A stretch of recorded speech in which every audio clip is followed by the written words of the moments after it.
여러분 반갑습니다. 주 안에서 새로 시작된 2022년도 여러분들 삶 가운데 또한 가정 가운데 사역 가운데 하나님의 놀라운 축복과 또 하나님의 은총이 함께 하시길 바랍니다. 형통함을 통해서 우리가 2022년도에는 우리의 신앙도 또한 우리의 역량도 또한 우리가 행하고 있는 모든 것들이 더 하나님의 은혜 가운데 더 많은 열매를 맺기를 소망합니다. 오늘은 요한복음 1장 계속해서 묵상하고 있는데요. 오늘은 세례 요한에 대한 이야기를 좀 나눠볼까 합니다. 세례 요한이 어떻게 하나님의 은혜를 체험하였고 또한 세례 요한이 우리에게 주고 있는 신앙인의 자세 또한 우리가 세례 요한을 통해서 배워야 될 내용들을 한번 같이 공부해보는 시간을 갖도록 하겠습니다. 자, 그럼 지금부터 그 내용을 하게 될 텐데요. 먼저 우리가 좀 시간이 지났기 때문에 지난번에 했던 요한복음에 관한 가장 기초적인 내용 먼저 잠깐 복습한 후에 계속해서 이어서 공부해 보도록 하겠습니다. 요한복음의 목적을 이야기할 때 우리는 21장 마지막 절이죠. 네, 거의 끝절입니다. 24절과 25절에 나와 있는 얘기. 이 모든 일을 증언하고 또 이 사실을 기록한 사람이 바로 이 제자이다. 자기를 얘기하는 거죠. 우리는 그의 증언이 참되다는 것을 알고 있다. 예수께서 하신 일은 이 밖에도 많이 있어서 그것을 낱낱이 기록한다면 이 세상이라도 그 기록한 모든 책들을 다 담아두기에 부족할 것이다라고 생각한다라고 얘기합니다. 즉, 이 말의 뜻은 우리가 요한복음의 목적은 중요한 부분만 얘기했던 것이고 또 요한복음을 공부하고 또 요한복음을 통해서 하나님의 은혜를 체험한 자들이 이와 같이 계속해서 하나님의 일을 예수 그리스도의 일을 계속해서 해야 된다는 것을 우리에게 얘기해 주고 있습니다. 요한복음의 구조는 말씀드린 것처럼 맨 처음에 어떻게 이것이 진행되는지에 대한 이야기가 첫 번째 나왔고요. 그 다음에는 어떻게 하나님의 사람이 즉 예수 그리스도를 통해서 보여진 하나님의 아들로서의 예수께서 이 세상 사람들과 어떻게 함께 어울리시면서 하나님의 그 영광을 드러내기 위해서 했던 모든 이적과 기적에 관한 부분이 전반부에 등장하게 되고요. 그 다음에는 이제 마지막 절반은 예수 그리스도의 영광에 대한 부분. 여기서 영광이란 말은 이제 예수 그리스도의 십자가 사역에 관한 그 모든 내용들이 거기에 담겨져 있습니다. 그래서 우리가 지난번에 배웠던 것은 1장 3절에 있는 말씀. 만물이 그로 말미암아 지은 바 되었으니 지은 것이 그가 없이 된 것이 하나도 없느니라. 이 말씀이었고요. 즉 이 모든 것을 통해서 우리는 하나님께서 예수를 통해서 우리에게 주고자 했던 것들, 또는 예수님을 통해서 모든 것들이 다 만들어졌다라고 하는 즉 예수께서 하나님의 아들인 것, 신성을 가진 분으로서 예수에 대한 이해를 우리에게 전달해 줬습니다. 오늘은 그러한 예수 그리스도의 이 땅에 오심을 알고 그 예수의 오심과 또한 그 길을 예비했던 자였던 바로 세례 요한의 이야기를 같이 공부해 보도록 하겠습니다. 세례 요한은 과연 누구인가? 요한복음에 나와 있는 세례 요한의 이해는 사실은 많지는 않습니다. 그 외 다른 이제 복음서에서는 세례 요한에 대한 이야기가 좀 더 나오게 되는데요. 우선 우리가 배경적으로 세례 요한을 대해서 아는 것은 이렇게 꿀을 먹었다는 것과 그 다음에 저렇게 메뚜기와 석청을 먹었다는 얘기와 그 다음에 이렇게 배에 가슴에 저렇게 허리띠를 둘렀다는 것 그리고 사막에서 오랫동안 자기의 일을 감당하기 위해서 그가 시간을 보내면서 그 일을 준비했다는 것 정도만 알고 있습니다. 좀 더 이 부분에 관한 내용을 한번 살펴보도록 하겠습니다. 우선 세례 요한은 마리아와 친척이 되는 거죠. 왜냐하면 마리아의 그 사촌이었던 엘리사벳의 아들이기 때문에 그렇습니다. 우리 엘리사벳과 스가랴 이야기는 지난번에 했죠. 또한 예수보다 먼저 태어난 것도 사실입니다. 왜냐하면 마리아가 가브리엘을 만나고 가브리엘을 통해서 마리아가 예수 그리스도를 잉태할 것을 들은 다음에 그가 길을 떠나서 엘리사벳을 만나는데 엘리사벳은 이미 태중에 아이가 있었다는 거죠. 그러니까 세례 요한이 시기적으로 보게 되면 예수님보다 먼저 태어난 것이 맞습니다. 또한 하나님의 아들 메시아가 세상에 온 것을 증거했던 자였습니다. 광야에서 시간을 보내며 하나님의 사역을 감당할 수 있는 능력을 배양했던 것도 또한 세례 요한이 갖고 있는 그의 삶이었습니다. 요단강에서 회개의 세례를 베풀었다는 것이 여러분이 잘 아시는 바로 우리가 세례 요한이라고 불리는 이유고요. 사실은 침례 교단은 이제 침례 요한이라고 부르고요. 네, 그 외 다른 개신교 교단들은 세례 요한이라고 부르게 됩니다.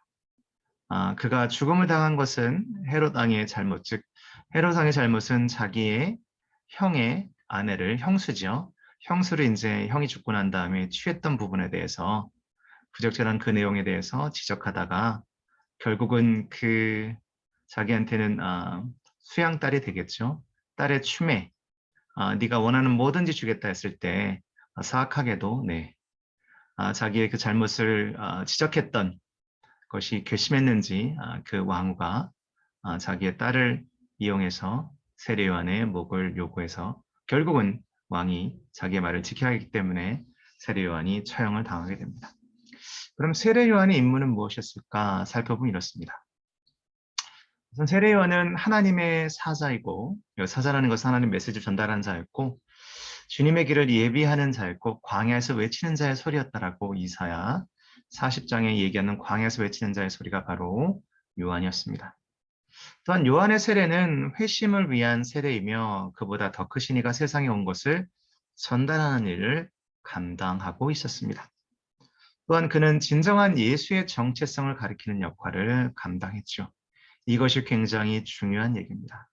아마 여러분들이 기억하는 세례 요한의 가장 두드러진 그의 신앙의 한 면을 볼 수 있는 그 이야기는 바로 이 내용 같습니다. 요한복음 3장에 있는 말씀이죠. 그들이 요한에게 가서 이르되 랍비아 선생님과 함께 요단 강 지편에 있는 이곳 선생님이 증언하신 이가 세례를 베풀매 사람이 다 그에게로 가나이다. 요한이 대답하여 이르되 만일 하늘에서 주신 바 아니면 사람이 아무것도 받을 수 없느니라. 내가 말한 바 나는 그리스도가 아니요 자기의 정체성을 분명히 드러내는 거죠. 그의 앞에 보내심을 받은 자, 네, 중요한 얘기입니다. 한 것을 증언할 자는 너희니라. 신부를 취하는 자는 신랑이니라. 서서 신랑의 음성을 듣는 친구가 크게 기뻐하나니 나는 이러한 기쁨으로 충만하였노라. 그 다음에 여러분들이 외우셔야 할 성경 구절입니다. 그는 흥하겠고 나는 쇠하여라리라. 자, 이 사도 세례 요한 즉 세례 요한의 이러한 그 신앙 고백이 사실은 저와 여러분의 신앙 고백이 돼야 되는 거죠.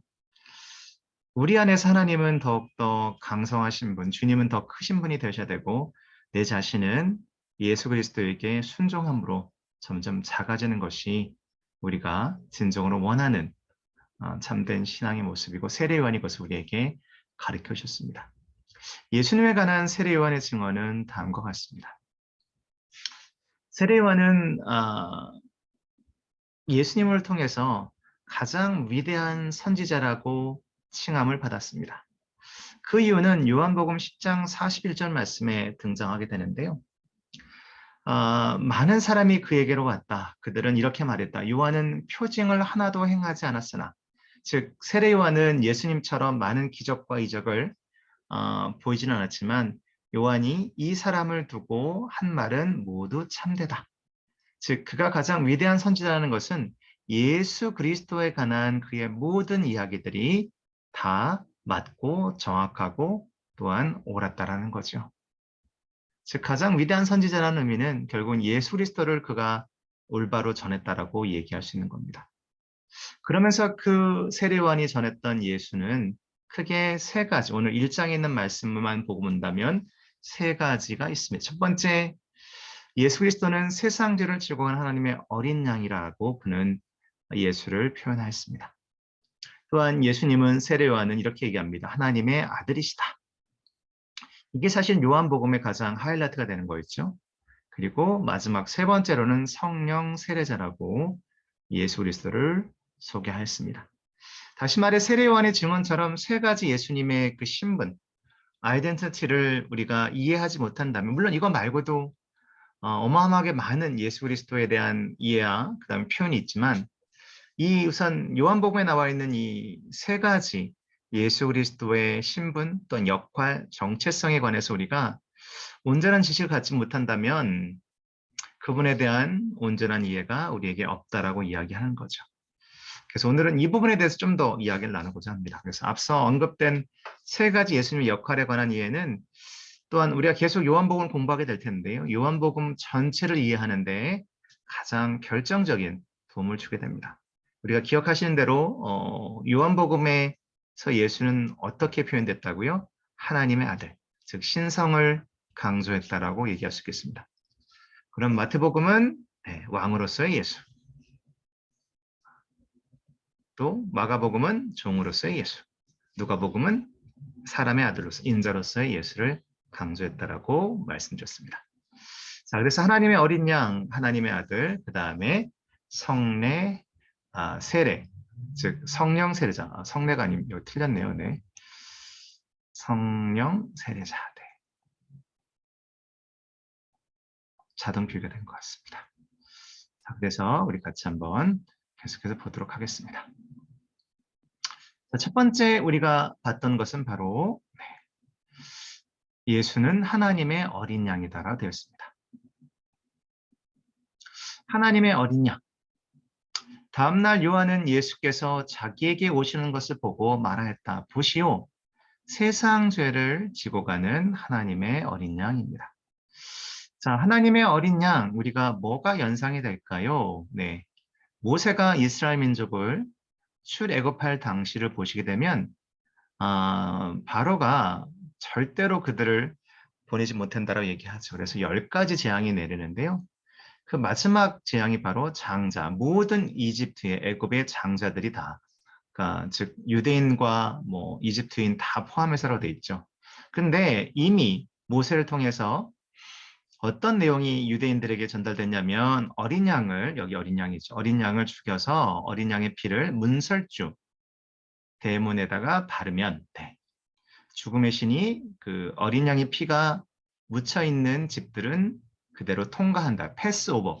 6월절은 패스오버의 뜻은 그것을 패스해서 지나간다. 요즘 우리가 뭐 방역 패스 많이 하잖아요. 그죠? 네. 그 패스, 지나간다는 의미였거든요. 자, 그렇다면 여기서 나와 있는 바로 어린 양이라는 의미는 우리에게 가장 필요한 것은 죄의 용서입니다. 죄의 용서를 통해서 우리는 더 이상 죄의 종이 되는 것이 아니고 또한 악한 사탄의 세력에 더 이상 우리가 발목이 잡히지 않는 삶을 우리는 원하죠. 예수님은 우리에게 오셔서 마치 6월절에 양처럼 죽임을 당하시고 예수 그리스도의 그 죽임을 통해서 우리는 하나님과 온전한 관계를 다시 맺게 됩니다. 예수 그리스도의 십자가에서 죽음은 우리가 이미 알고 있었던 6월절의 완성 우리에게 주는 거죠. 그래서 하나님의 어린 양이라는 그 의미에는 죄의 용서가 있고요. 우리에게 의로움을 주시는 예수 그리스도의 은혜가 있고요. 구속, 그 다음에 하나님과 우리 사이의 화해, 그리고 우리가 더 이상 분노나 진노의 자식이 아니라 하나님의 자녀로서의 삶을 살 수 있게 된다는 것을 우리에게 얘기해 주고 있습니다. 자, 그런 의미에서 우리가 이러한 하나님의 은혜를 생각하는 것이 필요하고요. 이것을 통해서 우리는 영원한 삶을 누리게 됐습니다. 또한 우리의 마음속에 이제 우리는 더 이상 세상에 속한 것이 아니라 하나님의 자녀임을 깨닫게 되는 것이고요. 또한 이것을 통해서 우리에게 주는 은혜로 그리스도와 함께 사는 영원한 삶을 우리가 누리게 되었습니다. 두 번째, 세례요한이 예수에 대해서 이렇게 이야기했습니다. 예수는 하나님의 아들이시다라고 얘기하는 거죠. 요한이 대답하기를 나는 물로 세례를 주오. 그런데 여러분 가운데 여러분이 알지 못하는 이가 한 분 서 계시오. 그는 내 뒤에 오시는 분이지만 나는 그분의 신발끈을 풀 만한 자격도 없소이다. 자, 그만큼 하나님의 아들이라는 그 의미는 우리가 요한복음 1장에 나와 있는 것처럼 말씀이 육신이 되어 우리 가운데 머물렀다고 되어 있는데 이것은 다윗의 자손이라고 하는 또한 이스라엘의 가장 상징적인 왕의 모습을 담고 있고요. 그 다음에 이미 오래전부터 구약에서 약속된 메시아로서의 이스라엘 왕을 이야기합니다. 또한 이분은 어떤 분이냐면 하나님의 아들이시기 때문에 죽음을 이기시고 또한 부활하셔서 우리에게 소망이 되셨고 또한 하늘에 오르신 분 그리고 다시 오실 재림의 왕 심판을 위해서 오실 분이란 얘기죠. 결국 하나님의 아들이라는 의미는 예수 그리스도가 구세주이신 것 메시아인 것을 우리가 고백하는 것이고요. 그 다음에 다시 오실 심판자 우리의 심판의 왕으로 오실 예수를 우리가 생각한다는 겁니다. 세례요한은 우리에게 먼저 우리의 죄를 대속하실 예수의 역할, 그리고 그분은 다시 오실 재림의 왕, 또한 우리를 다스릴 분으로 얘기합니다. 세 번째, 그러한 가운데 십자가와 그다음에 부활, 그리고 예수께서 다시 오실 그 중간에 살고 있는 우리에게는 어떠한 것이 필요했냐? 세례요한이 이렇게 얘기합니다. 예수는 성령 세례자시다 얘기합니다. 요한이 또 증언하여 말하였다. 나는 성령이 비둘기같이 1장에 있는 겁니다. 32절부터 33절입니다. 비둘기같이 하늘에서 내려와서 이분 위에 머무는 것을 보았습니다. 나도 이분을 몰랐습니다. 그러나 나를 보내어 물로 세례를 주게 하신 이분이 나에게 말씀하시기를 성령이 어떤 사람 위에 내려와서 머무는 것을 보거든 그가 바로 성령으로 세례를 주신 분임을 알아라 하셨습니다. 아멘. 자, 예수님께서 왜 우리에게 성령 세례를 주셨을까요? 분명히 이제 우리가 나중에 공부할 내용인데요. 요한복음 뒷부분에 보게 되면 다시 부활하신 예수께서 두려움에 떨고 있는 제자들에게 오셔서 숨을 내쉬면서 이렇게 말씀하셨죠. 평강이 너에게 있으라 그러면서 그 다음에 성령을 받으라 말씀하셨거든요. 그래서 우리는 성령 세례자로서 예수를 우리는 기억하고 또한 우리는 성령 체험을 해야 된다는 겁니다. 성령께서 우리에게 오신 것, 예수님께서 우리에게 성령을 허락하신 것, 그 이유는 궁극에는 주님의 제자들로 하여금 여기 주님의 제자는 1세기에 있었던 예수님의 제자뿐만 아니라 여러분과 저를 포함하는 겁니다. 하여금 성령님을 통하여 능력을 받아 주님의 증인으로서의 삶을 충실히 살도록 인도하기 위한 것입니다. 즉 우리가 예수 그리스도 우리를 위해 죽으셨다고 하는 예수 그리스도가 우리의 죽음을 담당하신 어린 양인 것을 믿는다고 하고 또한 다시 오실 왕, 또 우리를 다스릴 분으로 인정한다고 한다면 그분께서 우리에게 얻으라고 하는 것, 즉 보혜사 성령을 통해서 우리의 삶이 새로워지고 예수 그리스도의 삶을 우리가 체현하는 것, 즉 다시 우리의 삶 속에서 반영하는 일에 열심을 다해야 되는 거거든요. 예수님께서 우리에게 남기신 지상 명령, 가서 제자 삼으라, 회개를 가르치고 용서함과 은혜의 삶을 선포하도록 우리를 이끄셨다는 겁니다. 그러므로 여러분과 저는 성령 세례를 받고 성령 충만하여서 예수 그리스도의 길을 우리도 걸어가야 할 것입니다. 자, 정리해 볼까요? 어린 양과 하나님의 아들 성령 세례자. 그래서 예수님이 우리의 죄를 대속하신 하나님의 어린 양임을 우리가 증언해야 되는 거고요. 그 다음에 예수님이 하나님의 아들이며 왕이신 메시아임을 우리는 선포해야 됩니다. 그리고 마지막으로 예수님이 성령 세례자로서 주님들의 제자들인 여러분과 저를 성령 하나님의 능력으로 제자 삼는 일에 동참하도록 인도하심을 우리는 믿고 그 일에 함께 해야 할 것입니다. 자, 오늘 말씀의 이해를 좀 보게 되면요. 이제 마무리인데요. 우리는 우선 예수 그리스도를 증언했던 세례 요한처럼 겸손한 마음으로 섬겨야 됩니다. 나는 신발끈을 풀기도 종의 모습으로 그분을 섬기기도 너무 부족하다라고 하는, 즉 나는 쇠하겠지만 그분은 더욱더 흥하셔야 된다라고 하는 세례 요한의 겸손한 마음, 신앙이 우리에게 필요합니다. 또한 우리는 주님의 길을 예비하는 자인가? 아니면 오히려 주님의 길을 남들에게 보여주지 못하고 오히려 세상의 길을 우리는 보여주는 자들이 아닌가? 우리 스스로 신앙을 돌아봐야겠습니다. 또한 세 번째 세례 요한의 믿음의 그 참된 것은 뭐였나요? 아까도 얘기했죠. 1장 32절이잖아요. 네. 그러니까 모든 것 가운데 그리스도를 가장 귀하게 여기고 그리스도의 삶 가운데 그의 모든 것을 다 맞추었다라는 그 내용입니다. 그래서 여러분께서 그 모든 것 가운데 하나님을 온전히 인정하려고 한다면 우리는 하나님의 축복을 더욱더 바라기 전에 먼저 우리가 무엇인가 하나님을 위해서 할 수 있는 것을 얘기해야 되는 거죠.